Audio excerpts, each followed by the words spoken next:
faut dire que dès mon plus jeune âge, mes parents m'ont appris à aimer mon pays. Et j'ai vu les misères de la paysannerie, les misères à Pestel ou à Corail, là où j'ai vécu, là où j'ai grandi. J'ai vu des cousins qui mouraient de faim.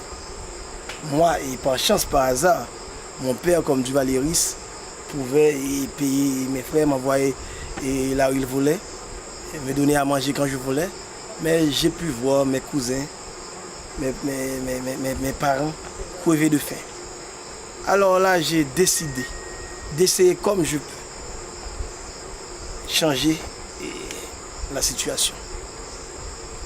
Et c'est pour ça que dès 2000, jeune encore en Haïti, j'ai comploté, j'ai conspiré, j'ai renversé un gouvernement,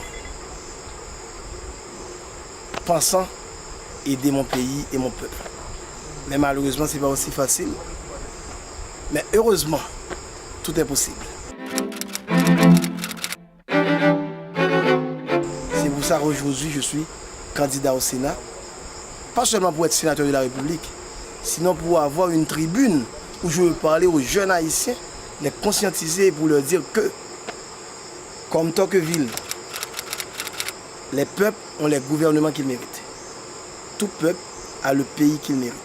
Je crois encore en ce qu'a dit M. Tocqueville, et c'est ça mon combat, c'est conscientiser les jeunes Haïtiens. Ils doivent savoir qu'on peut changer Haïti, et on changera Haïti.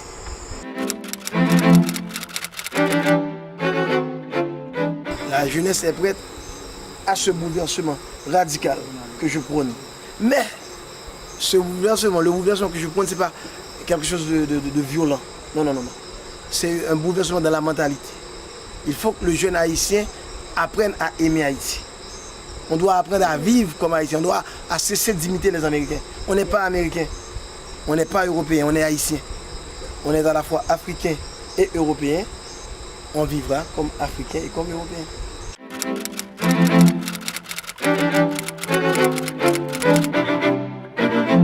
Pour nous autres, moi comme sénateur, mon plus grand combat c'est électrifier la Grand'Anse. On a besoin d'électricité pour pouvoir être un département plus ou moins développé. Vous vous souvenez qu'au début du XXe siècle, après la révolution bolchevique, Staline a décidé d'électrifier la Russie. Et la Russie est passée de l'époque féodale à une superpuissance grâce à l'électrification.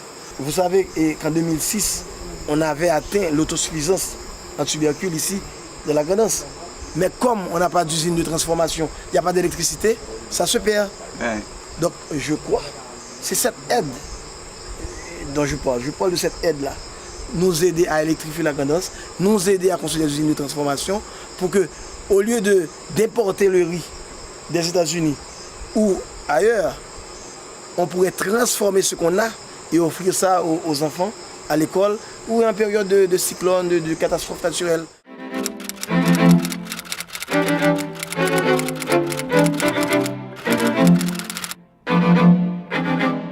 Nous devrions comprendre, nous autres Haïtiens, que l'aide internationale ne va pas nous aider à sortir de là où on est. Je n'ai aucun problème avec l'aide. On a besoin de l'aide. Mais une aide de qualité. C'est ça mon combat. Des gens qui puissent dire à l'ONU, je ne sais pas, au PNUD ou aux États-Unis, que oui, ou à la France ou à l'Europe, que oui, en Haïti, on a besoin d'aide. Mais une aide de qualité, une aide qui nous aidera à nous passer de l'aide dans 10 ou 15 ans.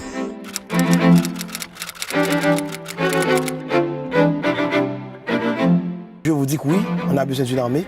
Et on peut l'appeler comme on veut, une gendarmerie, mais on a besoin d'une force publique. Si maintenant des millions de touristes vont à Cuba, c'est parce que Cuba est stable.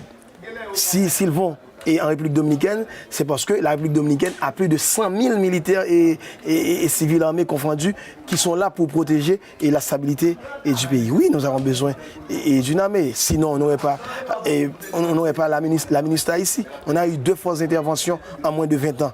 Donc ça montre qu'on a besoin d'une armée, d'une autre force capable de maintenir la stabilité dans le pays. On aura notre armée, mais une armée au service de la nation, au service du développement. Donc c'est ça, on aura notre armée, ne vous en faites pas. S'il faut en parler aux États-Unis, au Canada, à la France, on le fera. Mais on doit avoir une armée responsable, pas une milice politique, pas une armée à la Pancho Villa.